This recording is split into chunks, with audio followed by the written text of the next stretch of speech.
Hello my dear students. Gayatri Vidya Mandir Uchch माध्यमिक विद्यालय सांचौर जिला जालोर की हमारी ऑनलाइन क्लासेस में आप सभी का एक बार फिर से स्वागत है। प्रिय विद्यार्थियों, आज हम कक्षा 8 की विषय गणित प्रश्नावली 14.2 का सवाल नंबर 5 हल करना सीखेंगे। देखो बच्चों, इसके पहले मैंने आपको इसके 1 से 4 तक सवाल हल करवा दिए थे। आज हम इसके सवाल नंबर 5 से 5 हल करना सीखेंगे। देखो बच्चों, क्वेश्चन नंबर 5 में क्या लिखा है। निम्नलिखित व्यंजकों के गुणनखंड कीजिए। निम्नलिखित व्यंजकों के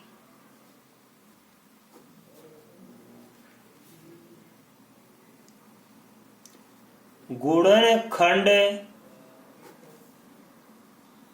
कीजिए। राइट। देखो इसका पहला सवाल, इसमें लिखा है P square plus 6p plus का 8, पी स्क्वायर या पी का वर्ग प्लस 6p प्लस 8, इसके अपन को गुणनखंड करने हैं बच्चों। देखिए कैसे करेंगे, अच्छी तरह समझना। इसके गुणनखंड करने के लिए हम क्या करेंगे, ये जो हमारी बीच वाली संख्या है ना, ये तो क्या है, 2 घात। ये हमारा क्या है, ये हमारा 1 घात वाला है। ठीक है, तो देखो यहां पे ये जो बीच की संख्या है ना हमारी, इसके 2 टुकड़े इस प्रकार करने हमको कि दोनों का जोड़ तो आ जाए 6, दोनों का जोड़ है, जोड़ तो आ जाए 6, और दोनों को गुणा करने पर इसके और इसके गुणा के बराबर आ जाए। यहां पर पी का गुणा किससे हो रहा है, 6 से, तो जोड़ने पर 6 आ जाए। यहां पी स्क्वायर का गुणा किससे हो रहा है, 1 से, कुछ नहीं तो 1 मानते। तो इसका और इसका गुणा 1 गुणा 8, 1 को 8 से गुणा करने पर कितना होता है, 8 आता है। तो गुणा करने पर 8 आ जाए, जोड़ने पर 6 आ जाए। राइट। कैसे लिखेंगे, देखो सिखा रहा हूं आपको। ये पहली संख्या वैसी की वैसी लिख लो, पी का स्क्वायर, ये प्लस जो भी चिन्ह लिख देना। यहां पे अब एक खाली कोष्ठक बना देना। राइट। ये जो भी हमारा चर है पी एक्स वाई जेड, जो भी इसको बाहर लिख दो आप, प्लस का 8। मैंने क्या नहीं लिखा, 6 नहीं लिखा। अब 6 के 2 टुकड़े करके लिखूंगा। देखो मैं आपको समझाऊंगा।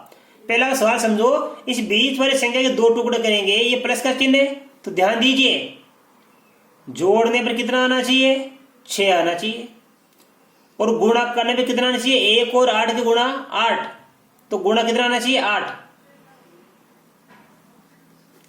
1 को 8 से गुणा करें 8 आता है। तो हमें 2 संख्या ऐसी चाहिए कि उन दोनों को जोड़ने पर कितना आ जाए, 6 आ जाए, और दोनों को गुणा करने पर 8 आ जाए।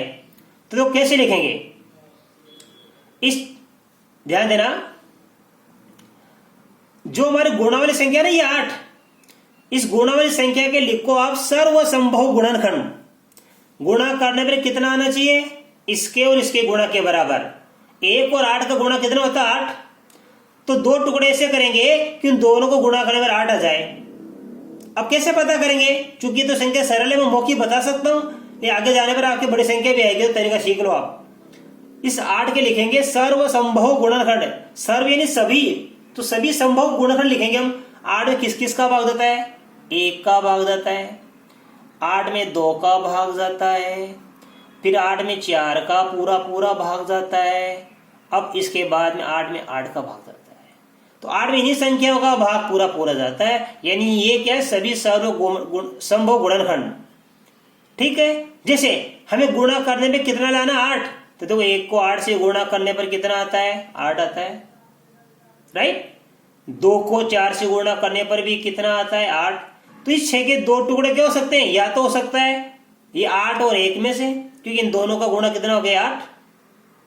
यह हो सकता है 4 और 2 में से, क्योंकि इन दोनों का गुणा भी कितना आ रहा है, 8। लेकिन हमारी शर्त क्या है, या तो ये जोड़ा बनेगा फिट होगा, अथवा ये जोड़ा फिट होगा, शर्त क्या है कि गुणा करने पर 8 आना चाहिए, तो ये गुणा करने पर 8 आ गया, ये गुणा करने पर 8 आ गया, ये पहली शर्त है। दूसरी शर्त भी पूरी होनी चाहिए, जोड़ने पर कितना आना चाहिए 6। तो देखो 8 में 1 जोड़ने पर 9 होता है, 8 में 1 जोड़ने पर कितना होता है 9, जबकि लाना कितना 6, तो ये तो कैंसिल हो गया। 4 में 2 जोड़ने पर कितना आता है 6, तो 4 में 2 जोड़ने पर 6 आता है, और 4 को 2 से गुणा करने पर 8 आता है। तो मैं इस 6 की जगह क्या लिखूंगा, इस 6 की जगह लिखूंगा मैं 4 + 2। देखो 4 में 2 जोड़ेंगे 6 आ गया, 4 को 2 से गुणा करने पर 8 आ गया। अच्छी तरह सीखना बच्चों, 101% इस प्रकार का सवाल आएगा। अब आप लिख दीजिए यहाँ पे 4 + 2, राइट। अब आप कोष्ठक खोल दीजिए, p² प्लस इन दोनों का गुणा p से करेंगे, ये 4p प्लस ये 4 का p से गुणा कर दिया, ये प्लस का 2p प्लस का 8, राइट। अब देखो बच्चों, इन दो का समूह बनाएंगे, इन 2 का समूह है, फिर इन 2 का समूह बनाएंगे, राइट। अब 2 का समूह बनाएंगे, देखो इन दोनों में से क्या बाहर निकलेगा p, तो यह p बाहर निकाल दो, p का भाग इसमें देंगे तो p आएगा, p का भाग 4p में देंगे, p से p कट जाएगा तो 4 आ जाएगा। अब 2 में और 8 में 2 का भाग जाता है, तो 2 का भाग 2p में देंगे, p आ गया, 2 का भाग 8 देंगे, 4 आ गया, राइट।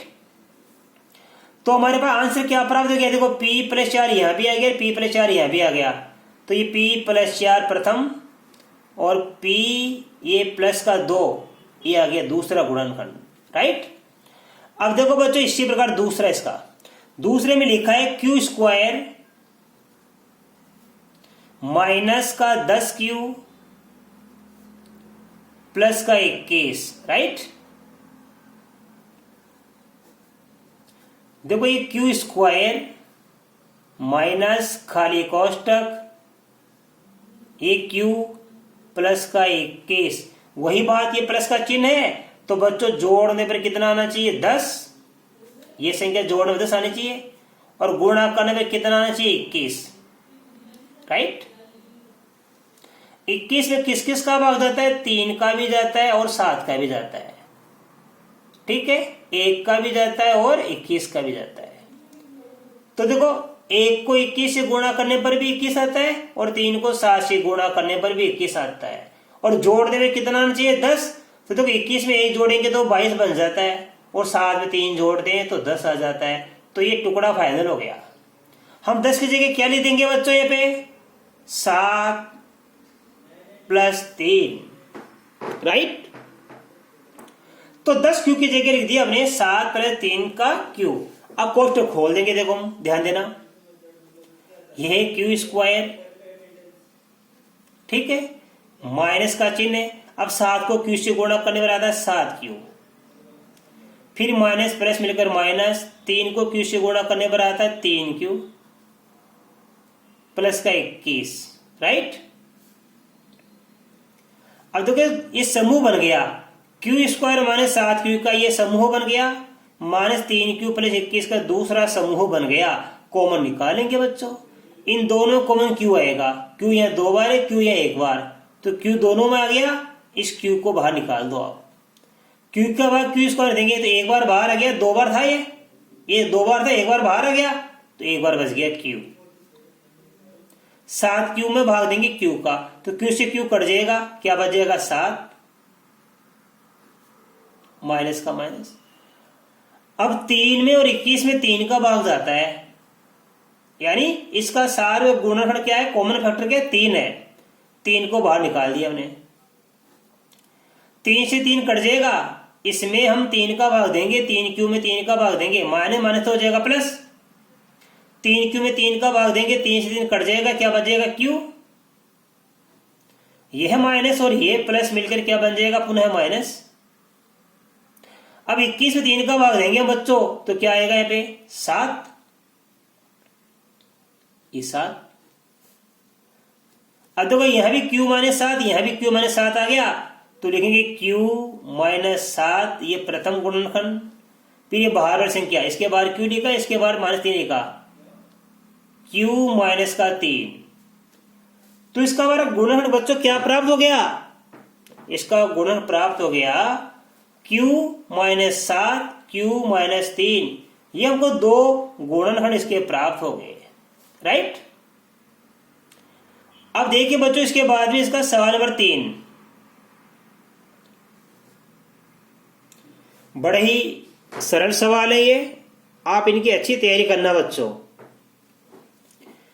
तीसरे में लिखा, देखो आप ध्यानपूर्वक समझना,